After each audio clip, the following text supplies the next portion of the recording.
नमस्कार मंडळी, मी सचिन पवार आणि तुम्ही पाहताय माझं चॅनल आमचा महाराष्ट्र. आज आपण एक नवीन व्हिडिओ घेऊन आलो आहे. नवी मुंबईमध्ये असणारा एक दुर्लक्षित बेलापूरचा किल्ला. तर तुम्ही माझ्या पाठीमागे पाहू शकता बोर्ड, बेलापूरचा किल्ला. तर चला आपण आता किल्ला पाहूया, त्या किल्ल्याबद्दल माहिती जाणून घ्या. या माझ्यासोबत मित्रांनो. हा रस्ता आहे, पाहू शकता तुम्ही. किल्ला काही एवढा मोठा नाही, परंतु खूप छान किल्ला आहे. या रस्त्याने आता मी किल्ल्याकडे चाललेलो आहे. आपण जाऊया किल्ल्याकडे, चला माझ्यासोबत. हा किल्ला बेलापूर महानगरपालिकेच्या समोर एक 5 ते 10 मिनिटाच्या अंतरावर चालत तुम्ही येऊ शकता. खूप सुंदर असं निसर्गरम्य इथे वातावरण आहे. घनदाट जंगल आहे, या जंगलामध्ये तो किल्ला आहे. आपण तो किल्ला पाहूयाच. तर ह्या किल्ल्याची कहाणी ती खूप इंटरेस्टिंग आहे, ऐकण्याजोगी.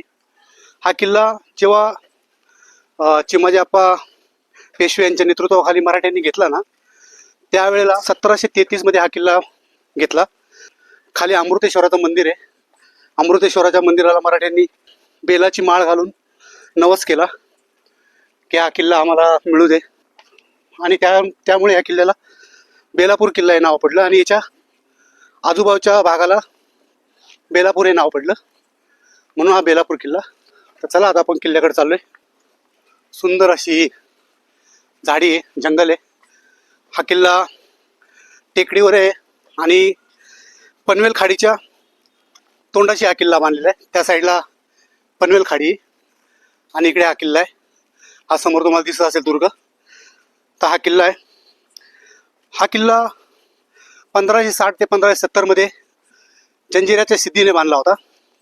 सुरुवातीला हा किल्ला त्याने बांधला. त्यानंतर ह्या किल्ल्याला पोर्तुगीजांनी 1682 मध्ये पोर्तुगीजांनी जिंकला आणि हा पोर्तुगीजांच्या ताब्यात आला. त्यानंतर 1733 मध्ये मराठ्यांनी हा किल्ला जिंकून स्वराज्यात सामील केला हा किल्ला. आणि त्यानंतर पुन्हा 1733 मध्ये हा किल्ला इंग्रजांच्या ताब्यात गेला. तुम्ही पाहू शकता ही तटबंदी. या किल्ल्याला पूर्वी 5 बुरुज होते. ही अशी किल्ल्याची तटबंदी. या आपण आतमध्ये जाऊया.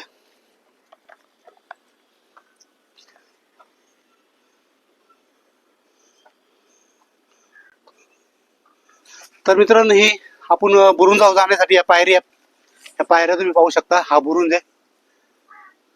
या बुरुंजाच्या खाली शंकराचं मंदिर आहे, पाहू शकता तुम्ही.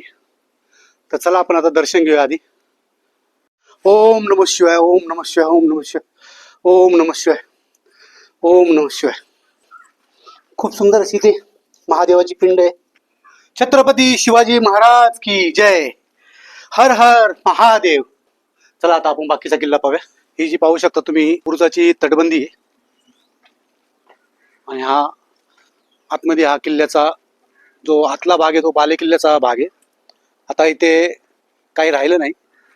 महाराष्ट्र शासन आणि सिडको यांच्या अंतर्गत हा किल्ला डेव्हलप करायचा असं चाललंय. तर आता आपण ह्या तटबंदीवर चाललोय. ह्या तटबंदीवरून मी तुम्हाला बुरुंजावरून येतो. बुरुंजावरून आपण पाहूया. या माझ्यासोबत. ही तुम्ही तटबंदी पाहू शकता. मी आता तटबंदीवर आहे आणि आपण आता समोर जो बुरुंज दिसतोय त्या बुरुंजावर जाणार आहे. त्या बुरुंजावरून तुम्हाला मी पनवेलची खाडी दाखवतो.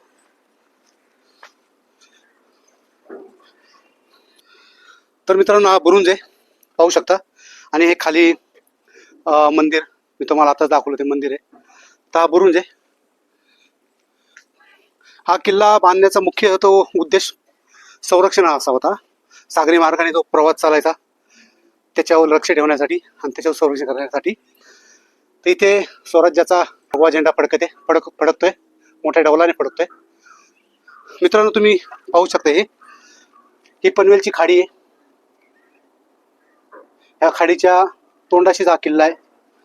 आणि हा जो कोनाडा दिसतोय, हा इथे पूर्वी सैनिक बसायचे, पहाऱ्यासाठी इथे सैनिक बसायचे, त्यासाठी हा कोनाडा आहे.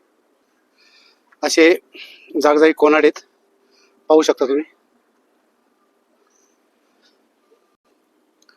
तर हा बुरुंज आहे. हा बुरुंज तुम्ही पाहू शकता. पूर्वी छत्रपती शिवाजी महाराजांच्या मावळ्यांनी प्राणाची बाजी लावून किल्ले जिंकले, परंतु हल्लीच्या आपल्या सरकारला म्हणा आपल्या लोकांना त्याचं मोल नाही, त्यामुळे किल्ल्याकडे दुर्लक्ष होत चाललेले दिवसेंदिवस हे किल्ले दुर्लक्षित होत चाललेले आहेत. हे पहा मित्रांनो, खूप सुंदर असं इथून दृश्य दिसते पनवेलच्या खाडीचं आणि घनदाट जंगल आहे. या आता आपण दुसऱ्या बुरून जाऊ. ही एक मित्रांनो तटबंदी आहे. या पायऱ्या बनवलेल्या तटबंदीवर जाण्यासाठी.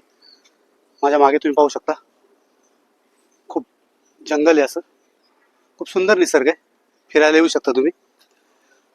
या आपण या तटबंदीवर जाऊया. आणि हा वरती बुरुंज आहे. आपण आता बुरुंजावर आलोय. तर तुम्ही बुरुंजाचे उपयोग मुख्यतः रक्षणासाठी केले जायचे पूर्वी. ह्याच्यावरून किल्ल्याचा परिसर, किल्ल्याच्या आजूभोवतालचा परिसर याची टेहळणी केली जायची. तर हा बुरुंज आहे. आणि आतमध्ये जो जागा दिसते नाही, मोकळी जागा, पूर्वी ते आतमध्ये वाडे वगैरे होते, राजवाडे वगैरे होते. तर त्याला बालेकिल्ला असं म्हटलं जायचं. हे असे आतमध्ये वाडे वगैरे होते पूर्वी. मित्रांनो, किल्ल्याच्या आतला भाग आहे, पाहू शकता तुम्ही. आणि हे जे काही बांधकाम दिसते ना, हे एक मिनिट, इथं बोर्ड लागलेला आहे. हे जे बांधकाम दिसते ना, हे पूर्वी ते वाडे छोटे छोटे वाडे वगैरे असेल त्यांचे अवशेष आहे. आता वाडे तर राहिले नाही. तिथे बोर्ड लागले आहे, त्या बोर्डवर लिहिले खोल्यांचे अवशेष. हे खोल्यांचे अवशेष, हे अवशेष राहिले इथे, पाहू शकता तुम्ही. आणि ही बाजूची तटबंदी. मित्रांनो, या किल्ल्यावर फिरायला जर पावसाळ्यात यायचा विचार करत असाल तर येताना स्वतःची सुरक्षितता म्हणून पायामध्ये बूट घालून या, कारण इथे खूप असं जंगल वाढलेलं आहे, पाहू शकता तुम्ही. तर या जंगलामध्ये तुम्हाला काही पण भेटू शकतं. खूप सुंदर असं इथे एक जंगलातील फुलाचं झाड आहे. त्याला फुलं पण खूप सुंदर सुंदर आली, पाहू शकता तुम्ही. ही फुलं तुम्ही पाहू शकता. हे जुनं बांधकाम तुम्ही पाहू शकता. हा जो खड्डा दिसतोय हा पूर्वी ते तळं होतं, या तळ्याचा खड्डा आहे, पाहू शकता तुम्ही. हा एक बुरुंज आहे, तुम्ही पाहू शकता. हा चांगल्या अवस्थेत बुरुंज आहे. या आपण या बुरुंजावर जाऊ. या किल्ल्याला मुख्यतः 5 बुरुंज होते. खूप मोठा बुरुंज आहे. हे पाहू शकता तुम्ही. खूप सुंदर असं इथून बाहेरचं दृश्य दिसते. ही सापाची कात पाहू शकता, सापाने कात टाकलेली. हे असं बाहेरचं दृश्य पहा, खूप सुंदर असं दृश्य बाहेर किल्ल्यावरून. पाहू शकता तुम्ही, खूप मोठा बुरुंज आहे हा. असा हा एक बुरुंज आहे. आज किल्ला दुर्लक्षित आहे, परंतु सर्व शिवप्रेमींना माझी विनंती आहे, आपण या किल्ल्याला भेट द्या. हा किल्ला पाहू शकता. तर मित्रांनो, हा असा बेलापूरचा किल्ला आहे. आपण हा किल्ला आज पाहिला, किल्ल्याची माहिती जाणून घेतली. किल्ल्याची खूप पडझड झालेली.